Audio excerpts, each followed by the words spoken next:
Welcome back to my channel all story kids. Akbar Birbal की कहानी। बीरबल जादुई गधे से चोर को कैसे पकड़ते हैं, जानने के लिए कहानी वीडियो को अंत तक जरूर देखें। एक समय की बात है, बादशाह अकबर ने अपने बेगम के जन्मदिन के लिए बहुत ही खूबसूरत और बेशकीमती हार बनवाया था। जब जन्मदिन आया तो बादशाह अकबर ने वो हार अपनी बेगम को तोहफे में दे दिया, जो उनकी बेगम को बहुत पसंद आया। अगली रात बेगम साहिबा ने वो हार गले से उतारकर एक संदूक में रख दिया। जब इस बात को कई दिन गुजर गए तो एक दिन बेगम साहिबा ने हार पहनने के लिए संदूक खोला, लेकिन हार कहीं नहीं मिला।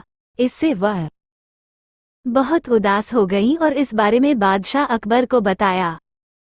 इस बारे में पता चलते ही बादशाह अकबर ने अपने सैनिकों को हार ढूंढने का आदेश दिया, लेकिन हार कहीं नहीं मिला। इससे अकबर को यकीन हो गया कि बेगम का हार चोरी हो गया है। फिर अकबर ने बीरबल को महल में आने के लिए बुलावा भेजा। जब बीरबल आया तो अकबर ने सारी बात बताई और हार को खोज निकालने की जिम्मेदारी उसे सौंप दी। बीरबल ने समय व्यर्थ किए बिना ही राजमहल में काम करने वाले सभी लोगों को दरबार में आने के लिए संदेश भिजवाया। थोड़े ही देर में दरबार लग गया। दरबार में अकबर और बेगम सहित सभी काम करने वाले हाजिर थे, लेकिन बीरबल दरबार में नहीं था। सभी बीरबल का इंतजार कर ही रहे थे कि तभी बीरबल एक गधा लेकर राज दरबार में पहुंच जाता है। देर से दरबार में आने के लिए बीरबल बादशाह अकबर से माफी मांगता है। सभी सोचने लगते हैं कि बीरबल गधे को लेकर राज दरबार में क्यों आया है। फिर बीरबल बताता है कि यह गधा उसका दोस्त है और उसके पास जादुई शक्ति है। ये शाही हार चुराने वाले का नाम बता सकता है। इसके बाद बीरबल जादुई गधे को सबसे नजदीक वाले कमरे में ले जाकर बांध देता है और कहता है कि सभी एक एक करके कमरे में जाएं और गधे की पूंछ पकड़कर चिल्लाए, जहांपनाह मैंने चोरी नहीं की है। साथ ही बीरबल कहता है कि आप सभी की आवाज दरबार तक आनी चाहिए। सभी के पूंछ पकड़कर चिल्लाने के बाद आखिर में गधा बताएगा कि चोरी किसने की है। इसके बाद सभी कमरे के बाहर एक लाइन में खड़े हो गए और एक एक करके सभी ने कमरे में जाना शुरू कर दिया।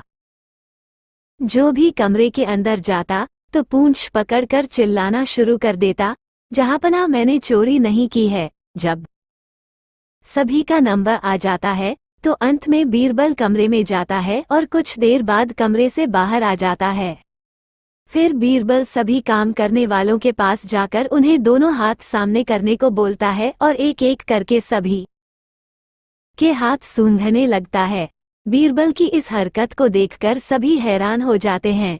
ऐसे ही सूंघते सूंघते एक काम करने वाले का हाथ पकड़कर बीरबल जोर से बोलता है, जहांपनाह इसने चोरी की है।